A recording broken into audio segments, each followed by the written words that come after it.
ओम नमो नारायण।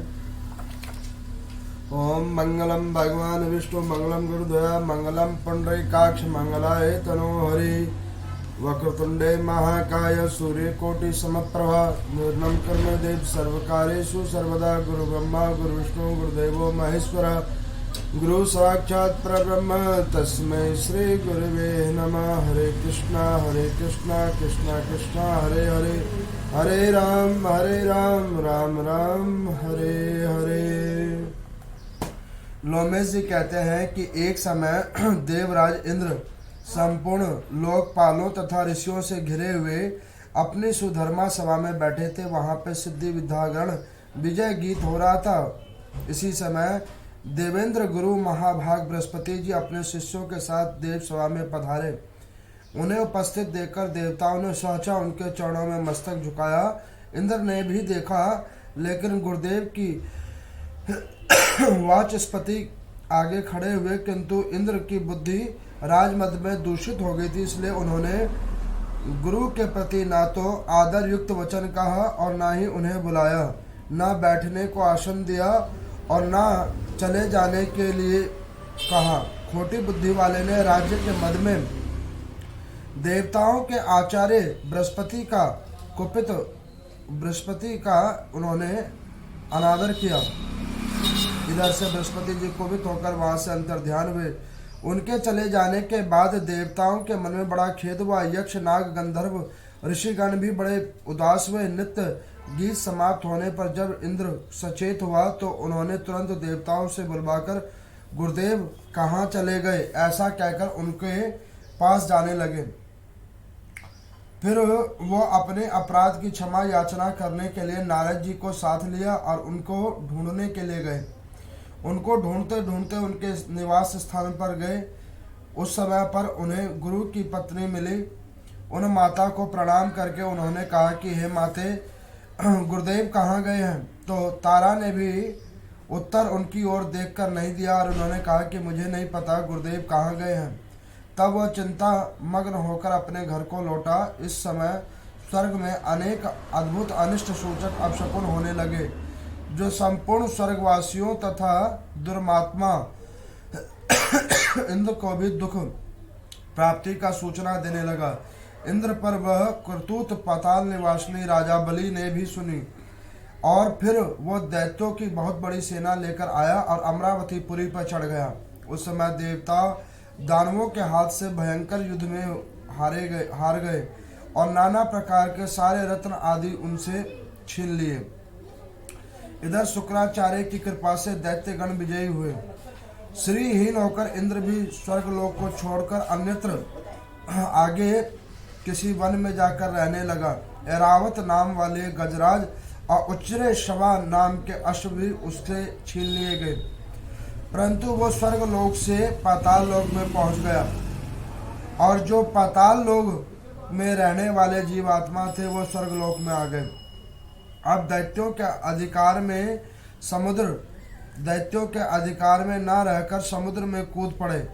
उस समय राजा बलि ने आश्चर्यचकित होकर अपने गुरु शुक्राचार्य से कहा कि भगवान, हम देवताओं को जीतकर भी बहुत से रत्न यहाँ लाए थे, किंतु वह सभी समुद्र में जा गिर पड़े। यह तो बड़ी अद्भुत बात हुई। राजा बलि की यह बात सुनकर शुक्राचार्य ने उत्तर दिया कि राजन, 100 अश्वमेघ यज्ञों की दीक्षा लेकर तुम ऐसे करके अश्वमेघ यज्ञ करो, स्वर्ग लोक का राज्य भोग करो। और इतनी वार्ता करने के बाद शोचनीय अवस्था वहां पर उत्पन्न हुई और उन्होंने कहा कि जाओ, अब तुम विष्णु की आराधना करो। इधर ब्रह्मा जी बोलते हैं कि देव जगन्नाथ देवता और दैत्य दोनों मस्तक झुकाते हुए अपनी कीर्ति परम पवित्र और आप विनाशनी और अनंत परमात्मन है ऐसा कहकर वो नमस्कार करने लगे। हे रमापते, आप यज्ञ के यज्ञ रूप हैं तथा यज्ञांग हैं, अतः आज कृपा करके देवताओं को वरदान दीजिए। भगवान, गुरु की अवहेलना करने के कारण इंद्र इस समय ऋषियों सहित समुद्र के अंदर में पड़ा हुआ है।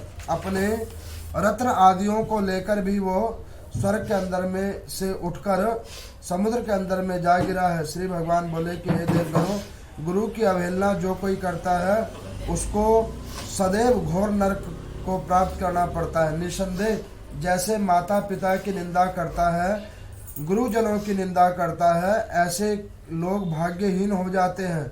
उनके तत्काल फल सब विलीन हो जाते हैं।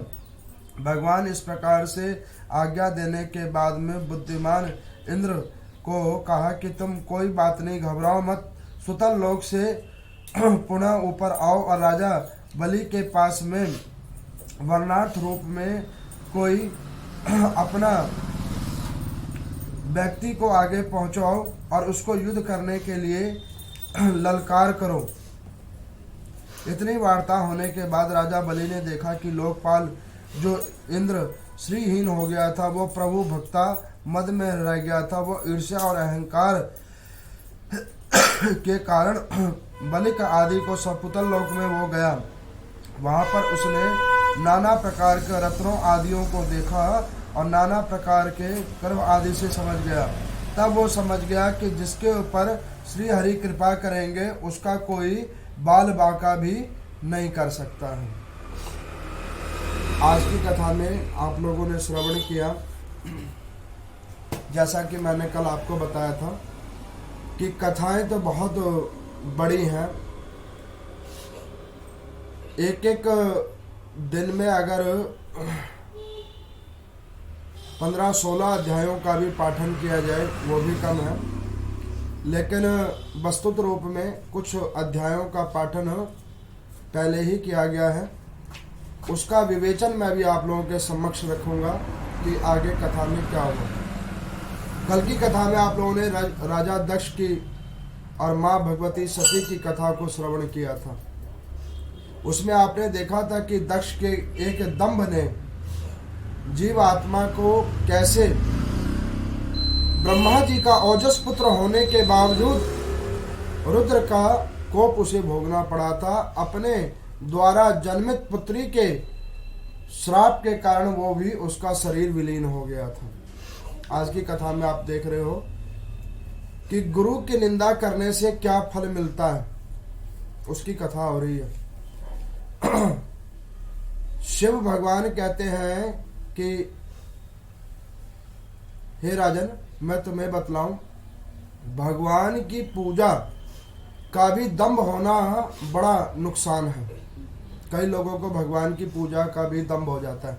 हम इतनी पूजा करते हैं, इतनी पाठ करते हैं, उसका भी दंभ हो जाता है। ये दंभ राजा जो रावण था उसको भी हो गया था, और रावण को दंभ हो गया था। उस दंभ में उसने कैलाश पर्वत को अपने भुजाओं में उठा लिया था। शिवाष्टक स्तोत्र का उसने गायन किया था, जिसके फलस्वरूप भगवान शंकर ने उसे अपने आत्मलिंग में से एक आत्मलिंग भी निकाल के दे दिया था। लेकिन भाग्य और मद दो अलग चीज होती है। भाग्य में नारायण की कृपा लिखी है तो वो आपको मिलेगा जरूर, लेकिन उसी में अगर आपको मद हो जाएगा तो मिला हुआ चीज भी आपके हाथों से छीन लिया जाएगा। अब ऐसे करके रावण को भी कुछ नहीं मिला था।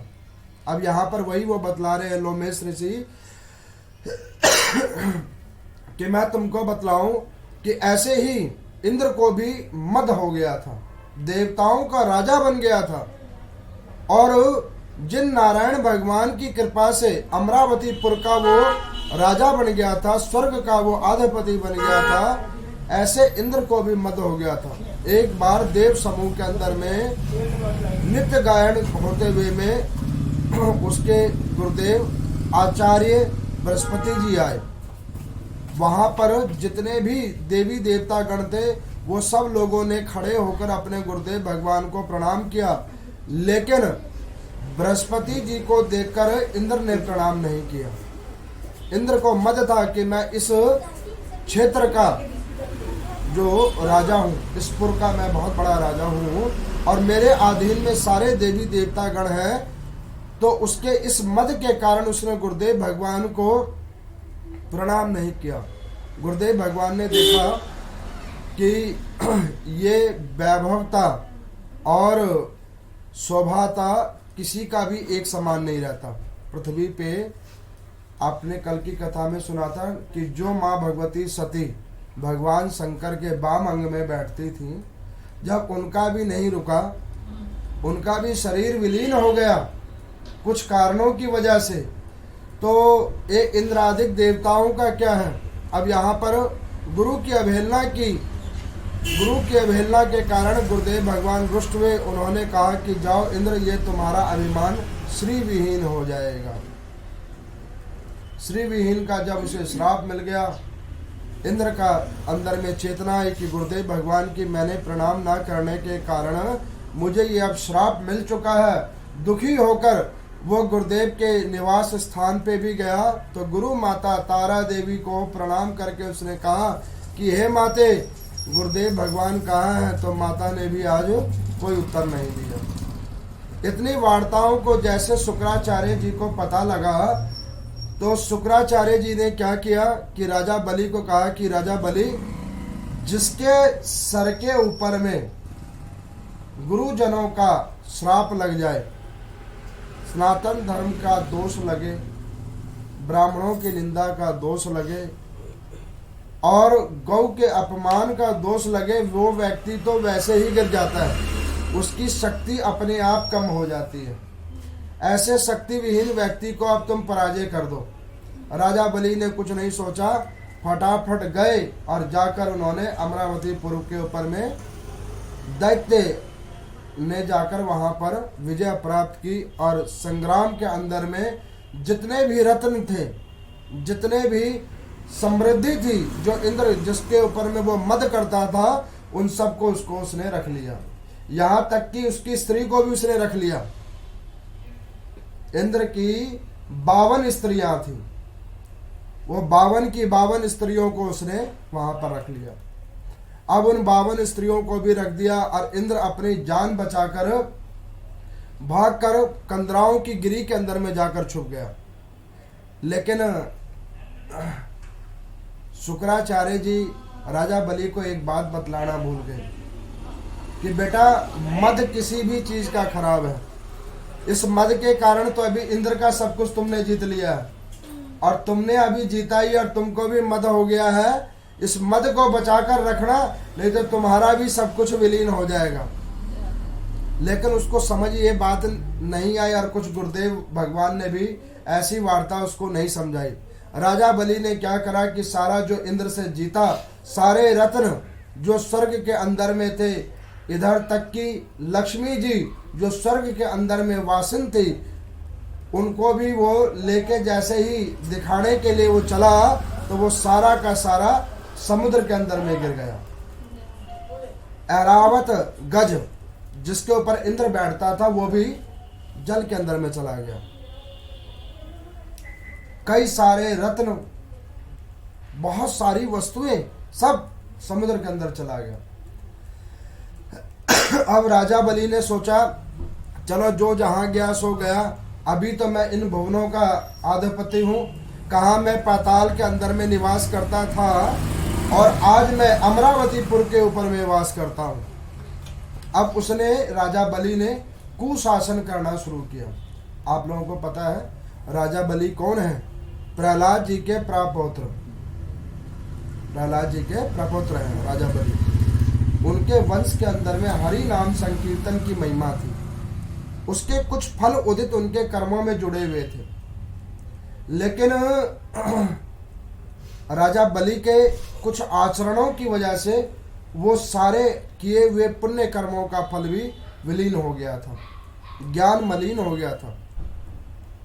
अब राजा बलि ने जब शासन कर लिया तो शुक्राचार्य जी ने कहा कि बेटा एक काम करो कि तुम जब सब कुछ जीत बैठे हो, सारे भुवन जीत बैठे हो, तो एक काम करो कि तुम जाकर अपना आधिपति जमाओ और पूरे भुवनों के ऊपर को अपने जीतने के विजय में एक बहुत बड़ा यज्ञ अनुष्ठान करो।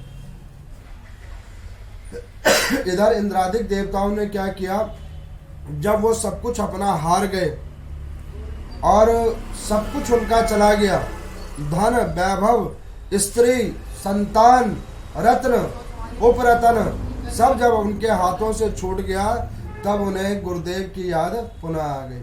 यहाँ पर इस कथा से एक बात और समझ में आती है, आदमी जब बहुत दुखी हो जाए, अब उसको जब कुछ समझ ना आए, तो उस जीव आत्मा को चाहिए कि सदा सर्वदा पहले अपने गुरुजनों के पास जाए। जिस भगवान की अंदर में वो श्रद्धा आस्था रखता हो, ऐसे भगवान के पास उनके श्री चरणों में जाए।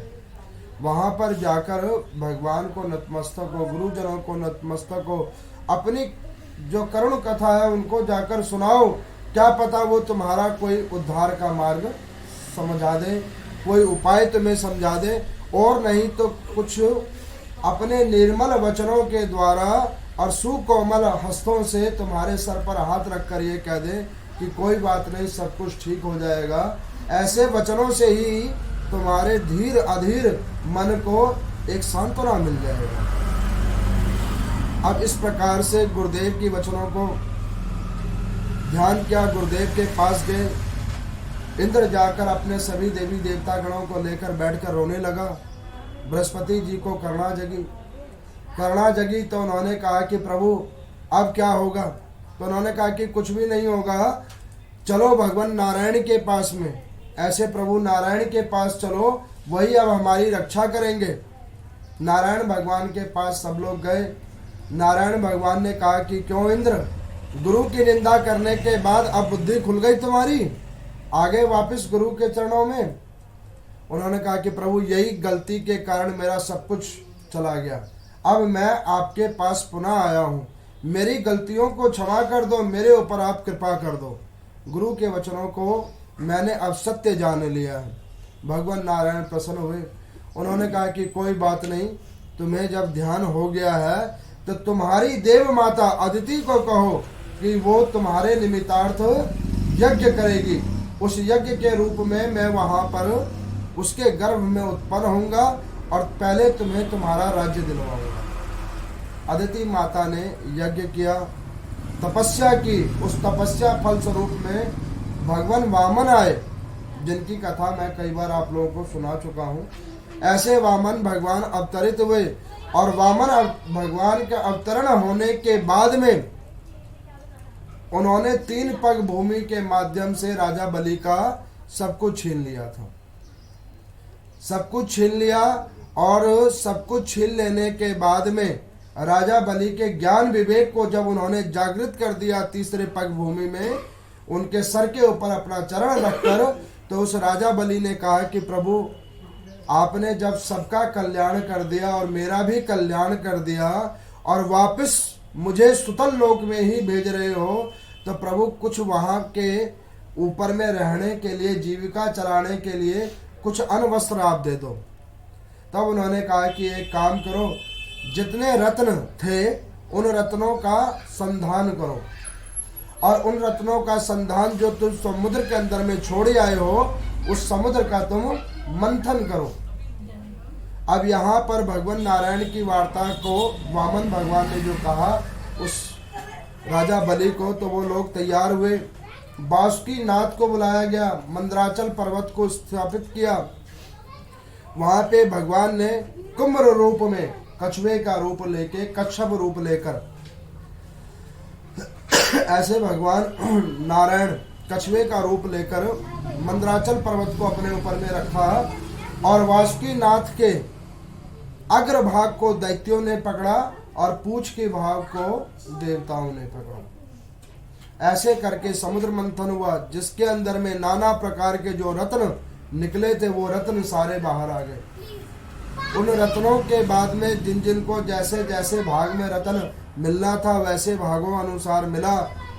इंद्र को इंद्र की अप्सराएं मिली, उसकी पत्नियां मिली और जितने उसका धन वैभव जो विलीन हो गया था वो सब कुछ यहाँ पे मिला। यहाँ पर लोमेश ऋषि कहते हैं कि आप जान रहे हो, जहाँ पर गुरु की कृपा होती है, गुरुजनों की कृपा होती है, तो वहाँ पर व्यक्ति का अगर सब कुछ विलीन हो जाए और उसके बाद अगर गुरु की कृपा फिर भी उसके ऊपर हो जाए तो विलीन हुई वस्तुएं भी उसे वापस पुनः मिल जाती हैं।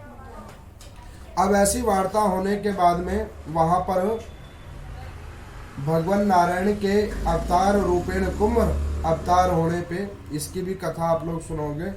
ये भी एक पुराण है, कुम्र पुराण इसे बोलते हैं, जो आगे वस्तुत रूप में आप आगे के वर्षों में सुनोगे, माहों में सुनोगे। अब यहाँ पर भगवान नारायण की कृपा अनुसार श्री निकली, लक्ष्मी निकली। लेकिन इस बार लक्ष्मी को इंद्र के पास में नहीं छोड़ा। भगवान ने लक्ष्मी को इंद्र के पास क्यों नहीं छोड़ा? क्योंकि इसी लक्ष्मी ने इसका सब कुछ विनाश करा दिया था। अब उन्होंने उस लक्ष्मी जी को अपने पास रख लिया, लक्ष्मी जी को अपने पास रख लिया। अब लक्ष्मी जी को जब अपने पास रख लिया तो यहाँ पर लोमेश ऋषि कहते हैं कि ये बात सत्य है कि जब अत्यधिक लक्ष्मी आदमी के पास हो जाती है तो उसका निकास और पतन का भी विधान वहीं से चालू हो जाता है। इसीलिए भगवान नारायण कहते हैं कि देखो, लक्ष्मी को मैंने इसीलिए अपने पास में रख लिया ताकि वो लक्ष्मी लोगों को इतना मद के अंदर में ना डाल दे, मदी इतना ना बना दे कि वो व्यक्ति को व्यक्ति ना समझे।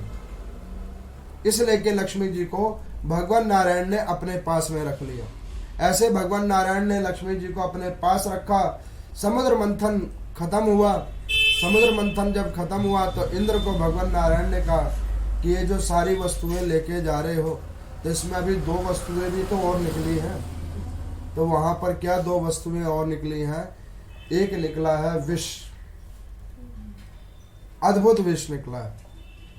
भगवान नारायण ने कहा कि जब आप किसी चीज का मंथन करोगे तो उसमें से विष पहले निकलता है, तब अमृत आता है। इन कथाओं और पुराणों को जब आप सुनोगे तो सबसे पहले मन में संशय उतरता है कि क्या ये कथाएं सत्य हैं? ये जो संशय है यही विष का रूप है। जब आप भजन करोगे, कीर्तन करोगे, गुरु के दिए हुए मंत्रों का जाप करोगे तो सबसे पहले मन में संशय उत्पन्न होगा, मन नहीं लगेगा। कीर्तन करोगे उसमें मन नहीं लगेगा, कोई पाठ करोगे तो उसमें मन नहीं लगेगा, और वो संशय ही विष है। और विष को कैसे व्यक्ति हटाता है? तो शंकर की पूजा करने से, भगवान भोलेनाथ की पूजा करने से, देव उपासना करने से व्यक्ति का ये विष खत्म होता है। तो भगवान शंकर की आराधना हुई और ऐसे भूत भावन भगवान भोलेनाथ प्रकट हुए और उन्होंने उस विष को ग्रहण किया और उनका नाम नीलकंठ महादेव हो गया। बोले नीलकंठ महादेव भगवान की जय। ऐसे नीलकंठ महादेव जिन्होंने विष का पान किया और विष का पान करके ऐसे भोलेनाथ जिन्होंने उस अमृत के कलश को जाकर इंद्र के हाथ में दे दिया कि ये लो, जीवन में सत्कर्म करो, इस अमृत का पान करो, जीवन में सत्कर्म करो। अमृत किसे कहते हैं? यहाँ पे लोमेश ऋषि कहते हैं कि अमृत किसे कहते हैं? अमृत कहते हैं सत्कर्मों को। जब जीवन में कोई सत्य कर्म कीजिए तो वो अमृत होता है। उसी अमृत वाले कलश को लेकर व्यक्ति की आयु निर्धारित होती है। अच्छे काम कीजिए, अच्छी आयु रहेगी, निरोगी काया रहेगी, संतान योग्य होगी, समाज आपका योग्य होगा, वैभवता आपकी पूर्ण होगी। लेकिन अगर उसी अच्छे संस्कार को आप नहीं ग्रहण करेंगे और विश्व रूपेण संस्कार को ग्रहण करेंगे तो सब कुछ अपने आप अभिष्ट हो जाएगा। तो यहाँ पर भगवान नारायण ने मोहिनी का रूप बनाया, मोहिनी रूप बनाया और मोहिनी रूप बनाकर देवताओं को अमृत का पान दिया और दैत्यों को विष दिया। क्यों उनको विष दिया?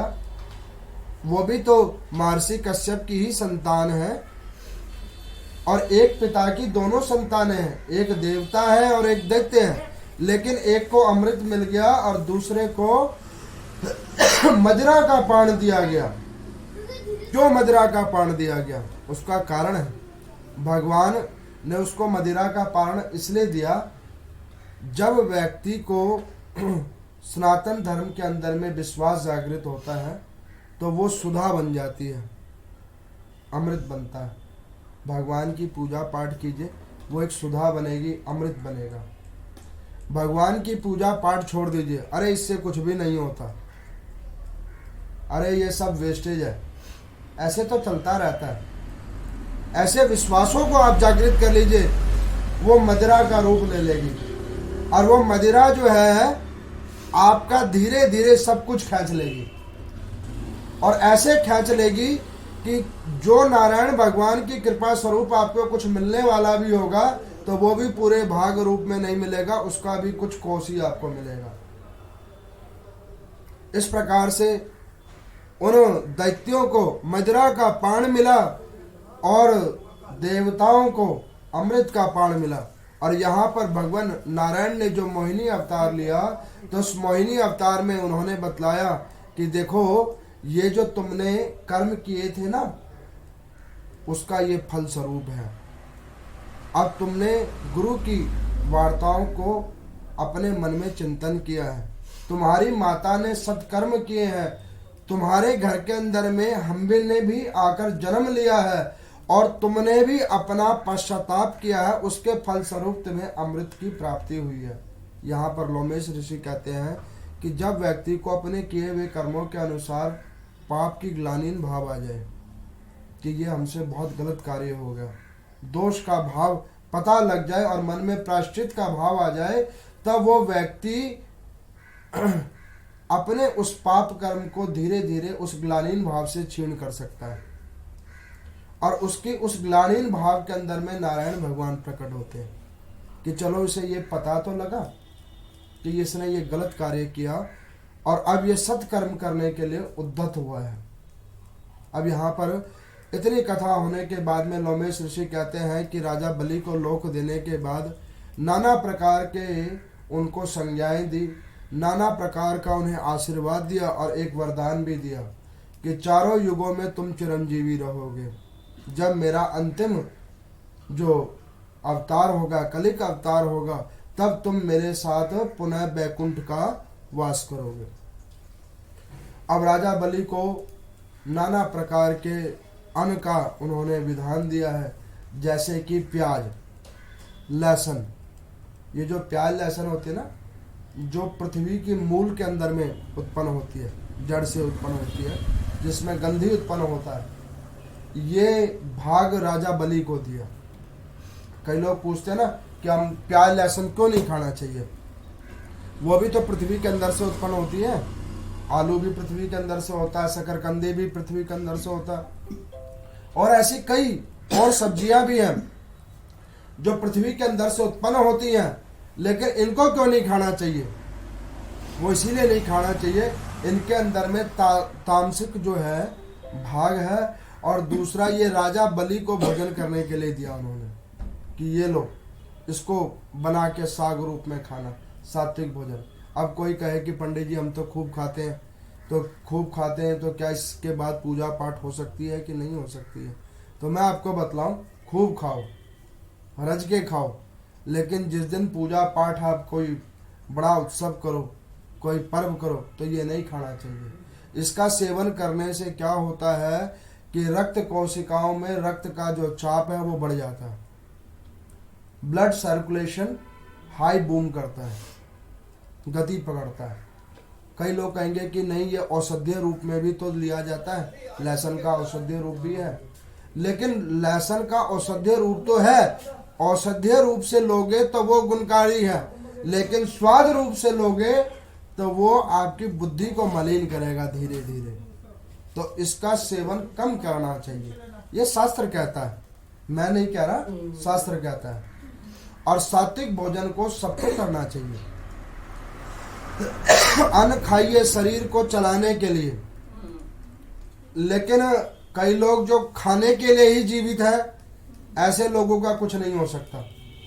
फिर तो वो पृथ्वी पे आते रहेंगे और जाते रहेंगे, वो आज जिनको खा रहे हैं कल वो उनको खाएंगे, ये इनका प्रावधान है।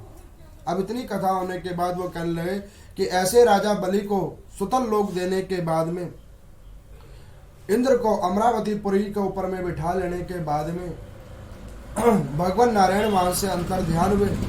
इंद्र जैसे ही अपने गद्दी पे बैठे, उस गद्दी पे बैठने के बाद ही फिर कुछ लीलाएं शुरू हो गई। क्या लीलाएं शुरू हुई? देखो, जब व्यक्ति को खुशी पद का भार मिल जाता है तो वो व्यक्ति उस पद का अहम फिर बार बार करने लगता है। आप देखते हो साल में हर साल ये पर्व उत्सव आते हैं। क्यों आते हैं? बार बार वो हमें बताते रहते हैं कि भाई देखो ये पर्व है, ऐसा कर्म करो, ऐसे पूजा करो। एक माह में 2 एकादशी आती है, 2 प्रदोष व्रत आता है। वारों की महिमाएं भी मैंने पीछे अग्नि पुराण की कथाओं में आपको सुनाया था। ये व्रत तब क्यों आते रहते हैं बीच बीच में? वो इसलिए आते रहते हैं कि आदमी को ध्यान रहे कि भाई बस रुको रुको, इससे ज़्यादा नहीं, हो गया बस इतने ही भर सत्कर्मों को करो। इसीलिए अब वो फिर इंद्र बैठे, राजा बलि नीचे गए। नीचे जब वो गए तो वहां पर उन्हीं के कुल में एक और दैत्य प्रकट हुआ जिसका नाम था तारकासुर। अब वो तारकासुर जो है वो गया और उसने जाकर राजा बलि को पूछा कि महाराज एक बात हमें समझ नहीं आई, जो आपने सारे लोगों को जीत लिया था, एक बामण के हाथ में कैसे आपने सब कुछ दे दिया? तो राजा बलि ने उनको कहा कि भैया तुमको एक बात बतलाएं, जब आदमी का बुद्धि खराब हो जाती है ना तो मिली हुई वस्तु भी उसके हाथ से चली जाती है। अब देखो हमने जीतने के लिए तो सब कुछ जीता था, सारे रतन पूरा इंद्र का अमरावती पुरी जीत लिया था, लक्ष्मी जी सहित, लेकिन भाग्य में नहीं था तो वो भी समुद्र के अंदर चला गया। अच्छा मंथन करा फिर निकला, और जो रहने की जगहें हमने बनाई थी, कई पुर बनाए थे, वो भी भगवान नारायण ने वापस ले लिया नाना प्रकार रूप लेकर। और अब उन्होंने मेरे को ज्ञान दिया है कि जहाँ ज्ञान होगा वहाँ पे अपने आप सब कुछ सुलभ हो जाएगा। तो अब मैं इस ज्ञान में विश्वास करता हूँ, धर्म के अंदर में विश्वास करता हूँ, भजन में विश्वास करता हूँ। तो अब ये वस्तुएं मुझे कुछ ज़्यादा प्रभावशील नहीं लगती। तो उसने कहा कि महाराज आपकी जीती हुई वस्तुओं को मैं लेके आऊँगा। तो उन्होंने कहा कि अबे मूर्ख, मैं तो अपना पहले सब कुछ हार बैठा हूँ, तेरे को फिर भी समझ नहीं आई, अब तू क्या लेने के लिए जा रहा है? तो उन्होंने कहा कि नहीं नहीं, अब आप जो हार बैठे तो बैठ जाओ, लेकिन हम प्राप्त करके बैठेंगे। रोड किनारों में लिखा होता है सावधानी हटी और दुर्घटना घटी, लिखा होता है ना, बड़े बड़े हाईवेज पे लिखा होता है। वो क्यों लिखा होता है कि भाई सीधे देखो, सीधे देखो, नहीं तो दुर्घटना कभी भी घट सकती है, और सही से गाड़ी चलाओ, जगह जगह लिखा होता है। लेकिन जब आदमी का दिमाग खराब हो जाता है तो वो कहता है कि ये रोड हमारे ससुर की है, और उसकी स्पीड वो बढ़ा देता है ज़्यादा, और गाड़ी कहता है ये हमारे पिता की है। अब हम अपने पिता की गाड़ी को ससुर के रोड पे तरीके से चलाएंगे, और सामने में कुछ ही दूरी पे हॉस्पिटल होता है। वो हॉस्पिटल क्या कहता है कि जब दोनों कुटुंबियों का मेल हो जाए तो हमारे पास सेवा के लिए अवश्य आए। ये सेवा के लिए हमने जो खोल रखा है ना, इसमें अवश्य आए। ये हम सेवा भी करते हैं बीच बीच में। तो उसी प्रकार से उन्होंने खूब समझाया, लेकिन समझ नहीं आया। राजा बलि से सारा वृतांत पूछ लिया कि उसने ये ऐसा विजय कैसे पाया। तो राजा बलि ने कहा कि बेटा तप करो, तपस्या करो, तपस्या करने से सब कुछ मिलता है। अब तारकासुर ने पूछा राजा बलि से कि किनकी तपस्या करने से जल्दी इफेक्ट मिलता है। अब लोगों ने क्या कहा कि देखो कि पंडित जी कोई ऐसा व्रत की कथा सुनाओ, ऐसा कोई मंत्र के बारे में बताया करो, ये पुराण सुनाने से क्या होगा, ऐसा कुछ बताओ जिससे हाल इलाज हो जाए। घर के अंदर में केवल जहाँ देखे वहाँ नोटी नजर आ जाए। लेकिन ऐसी कोई कथा नहीं है, ऐसा कोई व्रत भी नहीं है, ऐसा कोई मंत्रों का जाप भी नहीं है। केवल और केवल भगवान की साधना करने से ही हमें कुछ मिलेगा। जो भाग्य में हो, थोड़ा हो ज़्यादा हो, यह आपका और हमारा भाग्य है जो प्रभु दे रहे हैं, उसमें संतुष्टि आनी बहुत जरूरी है। अब वो तारकासुर को समझ कुछ आया नहीं। उसने कहा कि महाराज सबसे जल्दी कौन प्रसन्न होते हैं? तो उन्होंने कहा कि सबसे पहले जो है ब्रह्मा जी हो जाते हैं। ब्रह्मा जी के जो है व्यक्ति थोड़े कम हैं, उनमें मंदिर भी एक पुष्करी जी में है, इसके अलावा और कहीं नहीं है। तो वो फटाफट रेडी हो जाते हैं। लेकिन एक चीज ध्यान करके रखना, ब्रह्मा जी जो वरदान देते हैं वो सोच समझ के देते हैं, लेकिन उनसे आगे है महादेव, जो कुछ भी बगैर सोचे समझे कह देते हैं। ये कुछ भी दे देते हैं कहीं पे भी, जो जैसे पूजा कर ले, भाव से अभाव से। अच्छा, कई लोग तो मूली और बैंगन चढ़ा देते हैं तो भी वो खुश हो जाते हैं, खुश हो जाते हैं, और वो खुश होने के बाद में कुछ भी दे देते हैं। अब तारकासुर ने सोचा कि ये तो ठीक है, तो अब मैं कोई ऐसा गेम बनाऊं जो इनका सब कुछ जो गया था, अरे इनको छोड़ो मुझे ही मिल जाए। एक जगह बस्ती में आग लग गई, उस बस्ती में सब कुछ जल गया। अब वहां पे लोग अपनी जान बचा रहे हैं, भाग रहे हैं एक दूसरी जगह पर, और एक मूर्ख वहां पे खड़ा है। वो ये सोच रहा है कि जब ये सारे भाग जाए तो जो इनमें बचा हो वो मैं ले लूं, उसको मैं समेट लूं और एक नई दुनिया बनाऊं। लेकिन उस मूर्ख को ये समझ नहीं आता, जो उस बस्ती में रह रहे थे उनको जब उसका भोग नहीं हुआ, उस जली हुई वस्तु से तेरा क्या भोग होगा। हम और आप उसी लोग में हैं, उन जली हुई वस्तुओं को ढूंढते हैं। जब उस जली हुई इस नश्वर शरीर से नाशवान पृथ्वी के ऊपर में जो हमें भौतिक सुख मिलता है, उससे जब आज तक किसी को कुछ नहीं मिला तो हमें कहां से मिलेगा। जब ये हम अभी तक नहीं समझ पा रहे तो और हम क्या कर सकते हैं। अब उस तारकासुर ने ब्रह्मा जी की उपासना शुरू की, और उपासना शुरू करने के बाद में ब्रह्म देवता को उसने प्रकट किया अपनी तपस्या के माध्यम से। अब उन्होंने प्रकट किया तो उन्होंने कहा कि पुत्र तुमको क्या चाहिए। तो उन्होंने कहा कि प्रभु मेरे को 2 वरदान चाहिए। ब्रह्मा जी ने कहा कि बेटा वरदान तो 3 भी मिलेंगे, लेकिन सोच समझ के वरदान मांगना, क्योंकि हम जहां पे तथास्तु कह देंगे उसके बाद फिर तुम्हारे पल्ले कुछ बचेगा नहीं। उन्होंने कहा ठीक है, और एक चीज और ध्यान कर लेना कि तुम अमर नहीं होगे, बाकी तो सब कुछ मिल जाएगा। आप ये जानो, ये पृथ्वी का सत्य है, जो आया है वो जाएगा। जो यहाँ पे जिनको अलॉट हुए थे फ्लैट, वो आज कहाँ है किसी को नहीं पता। आज जो नए नए आए जा रहे हैं, जो इन MIG फ्लैटों के अंदर में लैनम के पत्थर लगा रहे हैं, उन मूर्खों को भी अभी ये समझ नहीं आ रहा कि जिनका था उनको जब नहीं आगे हुआ तो तुम क्यों इतना इसमें इन्वेस्ट कर रहे हो। उस धन का सदुपयोग करो। घर की शोभता, शरीर को खूब सुंदर बनाने का, सब कुछ कर लेने का कोई लाभ नहीं होगा। वो सब जहां से मिला था वहीं पे छूट जाएगा। लेकिन अपना जो ज्ञान है, अपना जो चिंतन है, प्रभु का भक्त है, जो प्रभु का चिंतन है, वही हमारे साथ जाएगा, वही भीड़ हमारे साथ जाएगी। अब उन्होंने कहा कि देखो बेटा, तुम्हें एक अमर होने का वरदान हम नहीं देंगे, बाकी जो तुमको चाहिए वो हम दे देंगे। तो उन्होंने कहा अच्छा ठीक है, अमर अमर भी नहीं करना, लेकिन आप 2 वरदान दे दो कि मुझे एक त्रिपुर दे दो, 3 पुर, एक जैसे दिखने वाले 3 पुर दे दो। और दूसरा, अब आप मुझे अमर नहीं करोगे तो एक काम करो कि मुझे एक वरदान दे दो कि मैं मरूं तो केवल भगवान शंकर के पुत्र से मरूं, और इसके अलावा कोई मुझे मार ना सके। अब ये बातें हुई तो वो अपने गुरुदेव से पूछ के आया था।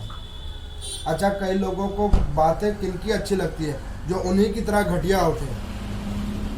एक घटिया व्यक्ति दूसरे घटिया व्यक्ति की जब बात सुनता है ना, तो उसके मन में बात बड़ी अच्छे से बैठती है, उसी की तरीके की बात कहता है तो उसको बड़े अच्छा सा लगता है, नहीं ये बिल्कुल ठीक कह रहा है।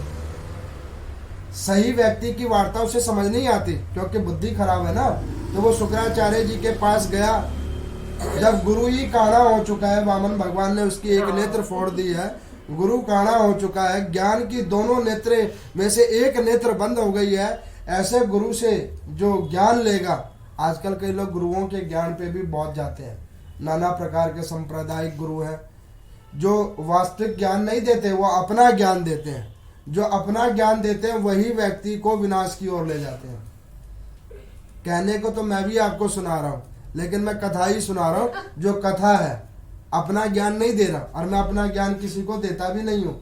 मैं कहता हूँ कि कथा ही सुनो, ओनली कथा और केवल कथा। अब यहाँ पर मैं उन्होंने कहा कि शुक्राचार्य को बात से सुनने के बाद में उन्होंने कहा कि कोई बात नहीं, तुम एक काम करना कि भगवान शंकर अब समाधि में बैठ गए हैं। उनकी पीछे देवी जो थी माता सती, उनका स्वर्गवास हो गया। अब वो समाधि में लीन है, अब वो उठेंगे नहीं, और वो उठेंगे नहीं तो तू मरेगा नहीं। तू एक काम कर, ये वरदान मांग ले और फटाफट इंद्र को हटा दे उसकी जगह से। अब उसने ब्रह्मा जी से वर मांग लिया। ब्रह्मा जी ने कहा कि बेटा देख, तेरे दोनों वरों को मैंने दे दिया, तथास्तु, लेकिन तू एक बात ध्यान कर ले कि मरेगा तो तू अब भी, ये ध्यान करके रखना। कुछ भी संभव है, पृथ्वी पे कोई ऐसी वस्तु नहीं है जो असंभव है, सब संभव है। अब उस तारकासुर ने क्या किया कि सुबह तो वो उठता था एक पुर में जो हवा में रहता था, दूसरा पुर था उसका जल के अंदर, और तीसरा पुर था पृथ्वी के ऊपर में। अब वो जो हवा में जो उठता था, हम सब लोग प्रातः काल उठते हवा में ही है। सुबह जब उठते ना तो माइंड बिल्कुल फ्रेश होता है। फ्रेश क्यों होता है, उसका कारण क्या होता है, वायु का जो पहला तेज होता है वो हमारे कानों से और जो छिद्र हैं उन छिद्रों से हमारे अंदर में उतरते हैं कोशिकाओं के माध्यम से, और जब वो हमारे अंदर में उतरता है तो सद विचार आते हैं। उसको हम खराब कब करते हैं, जब दिन चालू होता है, और दिन चालू होता है जल में। जल का कोई छोर नहीं है। उस जल में क्या होता है, लड़ाई झगड़ा, ये हो गया वो हो गया, ये काम कर लो, उसका उठा लो, उसका घेर लो। जैसे समुद्र खारा होता है ना, वैसे खारे कर्म हम करने चालू करते हैं। और रात होती है पृथ्वी लोक पे, जो उसका तीसरा पुर था वो पृथ्वी लोक था। अब वो तीसरे पुर में क्या होता है, जब व्यक्ति सब कुछ कर लेता है, अपने एक सेंटर में जाके सो जाता है, जहाँ पे वो अपने आप को सिक्योर्ड महसूस करता है। लेकिन उसे ये नहीं पता कि ये सेंटर में भी जब आने वाला होगा तो इसमें भी आ ही जाएगा। अब इतना होने के बाद में वो तीनों पुर में रहता था। वो तीन पुर में इसलिए रहता था कि जब उसके ऊपर में कोई आपदा आ जाए, वो तीनों पुर एक जैसी लगे, और उन तीनों पुर में वो कब कहाँ रह जाए, कैसे वो कहाँ से कहाँ निकल जाए, कि किसी को कोई पता ना लगे। एक व्यक्ति ने अपने बचने का एक कारण बनाया, एक ऐसा किला बनवाया, उस किला के अंदर में कहीं पे कोई खिड़की नहीं थी।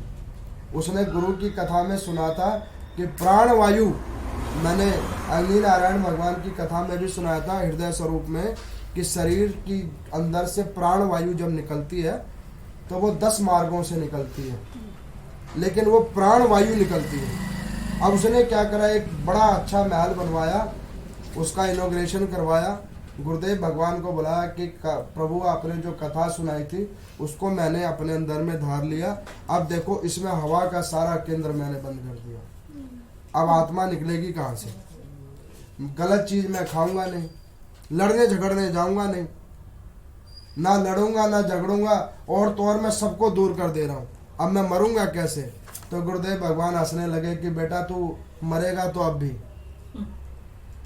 तू मरेगा तो अब भी।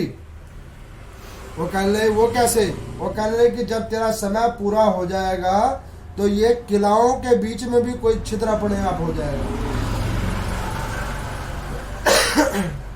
गुरुदेव भगवान की बात उसे समझ नहीं आई। समय बीता, बारिश खूब तेज हुई, प्रलय काल बारिश हुई, घर के कोने से एक सीलन आनी शुरू हो गई, पानी का निकास आना शुरू हो गया। एक छिद्र पहले एक कोना हो गया। फटाफट उसने बंदों को बुलवाया, अरे इसको बंद करो, ये कोई होना हो गया, कोना एक बन चुका है। लेकिन उसे क्या पता कि ये छिद्र जो हमारे शरीर के अंदर में है, ये सारे छिद्र इसीलिए बनाए हुए हैं। इन छिद्रों से ही हमें आना है और इन्हीं छिद्रों से हमें जाना है। अब वो महल के अंदर में छिद्र हुआ, और छिद्र होने के लिए वहाँ पे एक व्यक्ति को उसकी रिपेयरिंग के लिए बुलाया, और जैसे ही वो रिपेयरिंग करने के लिए उसने कहा कि महाराज थोड़ा सा कोना तोड़ना पड़ेगा और फिर इसमें मसाला भरना पड़ेगा, तब जाके ये छिद्र इसका बंद हो जाएगा। उन्होंने कहा जल्दी करो। तो उन्होंने कहा कि महाराज आप बाहर तो निकल जाओ। उन्होंने कहा कि नहीं नहीं, बाहर हम नहीं जाएंगे, हम इसी रूम के अंदर में रहेंगे, तुम इस छिद्र को बंद करो। अब उस छिद्र को वो बंद करने के लिए जो वो अपने औजार लेके आया था, उस औजार से जब वो ठोकना शुरू किया हथौड़ी वगैरह से, तो वो हथौड़ी का अग्रभाग उसके सर पे आके लगा। अब उसी छिद्र से वो जो छिद्र हुआ है उसके प्राण निकले और उस छिद्र से बाहर निकल गए। अब गुरुदेव भगवान की वार्ता याद आई। उन्होंने कहा था कि बेटा जब समय आएगा तो इस पक्के मकान में से भी निकल जाओगे। उसी प्रकार से ब्रह्मा जी का दिया हुआ वरदान तो उसे समझ में आया, लेकिन बुद्धि अभी मलिन है, उसे समझ नहीं आया कि भाई मर तो तू इससे भी जाएगा। उसने क्या किया, तीनों पुरों के बीच में अपना एक एक रास्ता बना दिया जो तीनों से जुड़ा हुआ था। हमारे जीवन में भी सबका रास्ता जुड़ा हुआ है। आप ध्यान करके रखना, आदमी जीता है प्राण वायु के ऊपर में। प्राण वायु के लिए अन्न चाहिए, अन्न के लिए जल चाहिए, जल के लिए कर्म चाहिए, कर्म के लिए पाप और पुण्य चाहिए, और पाप और पुण्य के लिए आदमी को एक शरीर चाहिए। ये सारे सब एक दूसरे से लिंक्ड है।